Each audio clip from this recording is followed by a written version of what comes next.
Village de Kosrou, sous-préfecture de Toupa, à 35 km de Dabou, région des Grands Ponts. Ici, le ministre Emmanuel Essis, fils du département, rencontre les autochtones adjoukrous de la localité.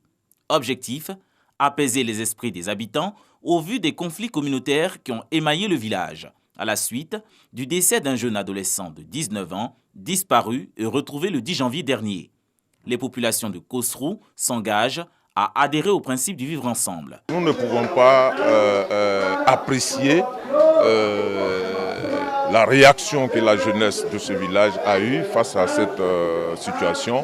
Mais je crois qu'avec les conseils du ministre, on a pu maîtriser la jeunesse. On s'est entendu.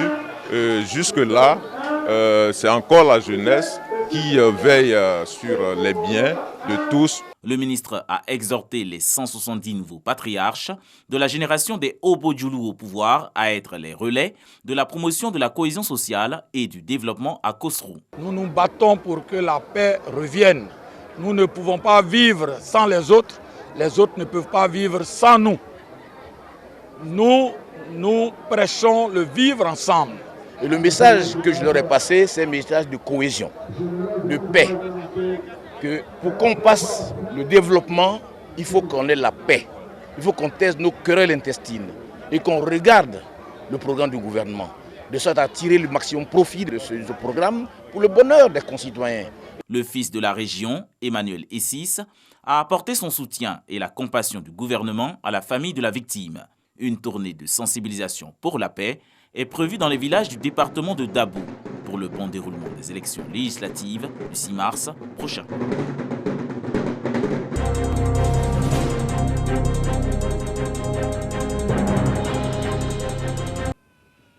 Bouandougou, sous-préfecture région du Béret.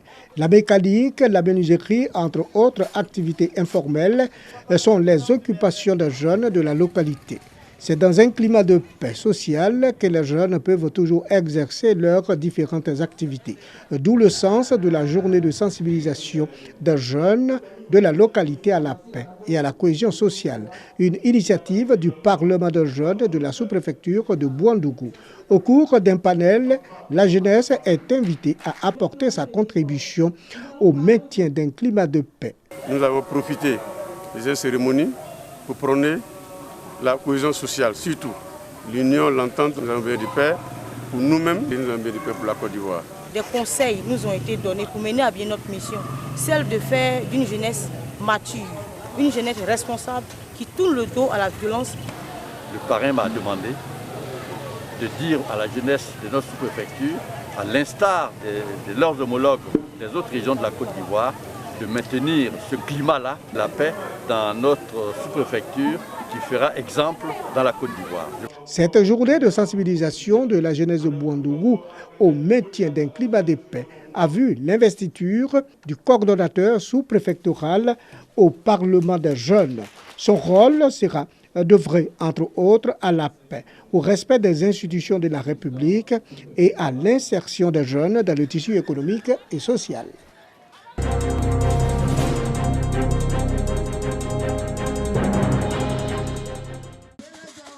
Début heureux de l'année 2021 pour les personnes en situation de handicap des régions du Hambol et du Tchologo. Ces personnes à mobilité réduite voient leurs moyens de déplacement renforcés. Des vélos, des cannes anglaises et des béquilles distribués aux organisations des personnes vivant avec handicap. Quand on n'a rien, on n'a pas de fauteuil ni de béquilles. Bon, en tout cas, c'est très difficile de se déplacer. Donc vraiment, je tiens à remercier le CIRAD. Tous ceux qui se déplacent aussi avec les cannes anglaises. Ce n'est pas du tout évident. Donc, nous avons des cannes traditionnelles, donc confectionnées par les artisans. On se déplace avec ça. C'est une action du Cercle ivoirien de réflexion et d'action pour le développement CIRAD. Cette organisation non gouvernementale se veut le creuset de l'action humanitaire et sociale en Côte d'Ivoire. D'où le choix de cette frange de la population pour le lancement de ses activités au titre de l'année 2021. Une personne âgée qui a même coulé des larmes. Et beaucoup de gens ont coulé les larmes. Des gens qui n'ont plus leurs pieds, qui rampent, qui n'ont plus leurs pieds. Nous avons pensé que cette frange de la population a besoin d'aide. Ces dons sont faits au cours de l'installation des coordinations régionales du CIRAD. Dans le handball, ma priorité sera axée sur les femmes et la jeunesse. Je vais déjà organiser les femmes dans chaque département, de sorte que chaque groupe prépare les projets et puis qu'on puisse les présenter sur la table du président du CIRAD. Le Cercle ivoirien de réflexion et d'action pour le développement a étendu sa toile de générosité au centre de santé ruraux des 2 régions visitées. L'État ne peut pas tout faire. L'État fait déjà beaucoup. Mais pour ce qui concerne l'équipement au centre de santé, si nous avons des partenaires à l'extérieur qui peuvent nous apporter de l'aide, pourquoi ne pas le faire? Créée en 2019 par le député de Séguéla, Mamadou Diomandé, cette organisation non gouvernementale intervient dans les domaines de l'éducation, de la santé, de l'agriculture, du commerce, de l'équipement et de la formation.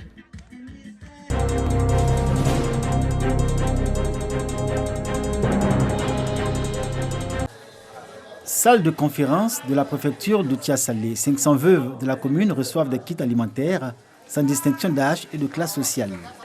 Kit composé d'un sac de riz de 50 kg, de pâtes alimentaires et d'huile de table. L'initiative est d'Alpha Sanogo, cadre du département. L'objectif, selon le donateur, est d'apporter à ces veuves un appui dans leur rôle de chef de famille monoparentale, ainsi qu'un peu de joie et de gaieté en ce début d'année.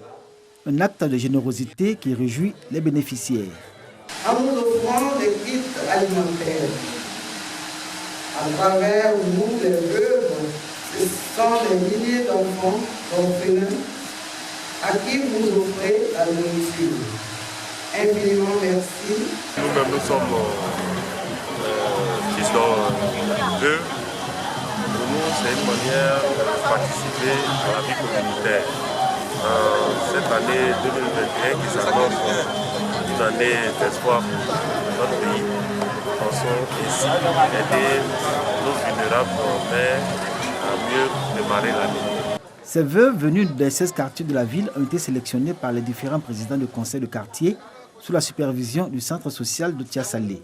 Le donateur Alpha Sanogo n'est pas à sa première action humanitaire. En novembre dernier, 3500 élèves des communes de Tia-Salé et de Ndoussi ont été vaccinés contre le tétanos. Il invite les veuves à continuer de scolariser leurs enfants afin de leur assurer un avenir meilleur et toujours œuvrer pour l'éducation à la culture de la cohésion sociale.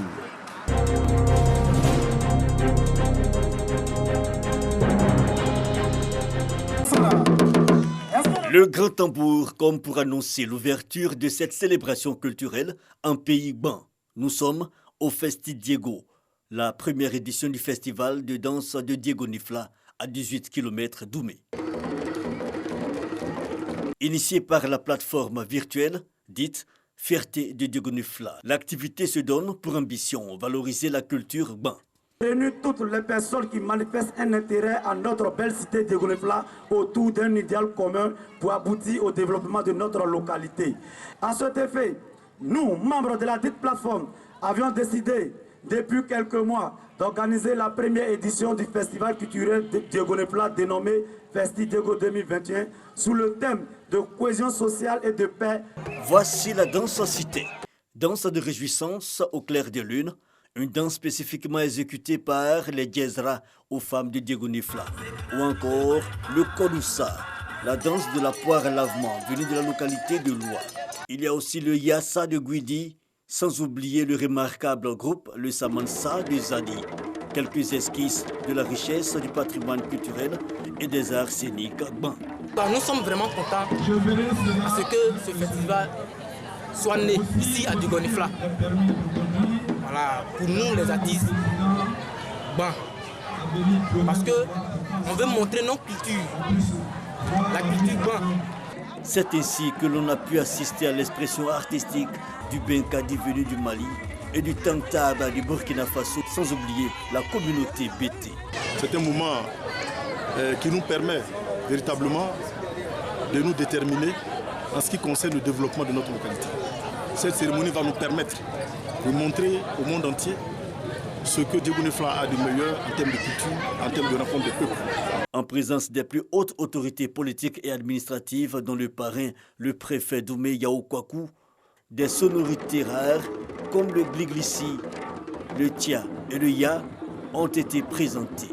Je voudrais saluer l'initiative de nos jeunes et je souhaite que vraiment tous les élus et cadres s'associent à cet événement qui contribue à la revalorisation de notre culture, de la culture bon.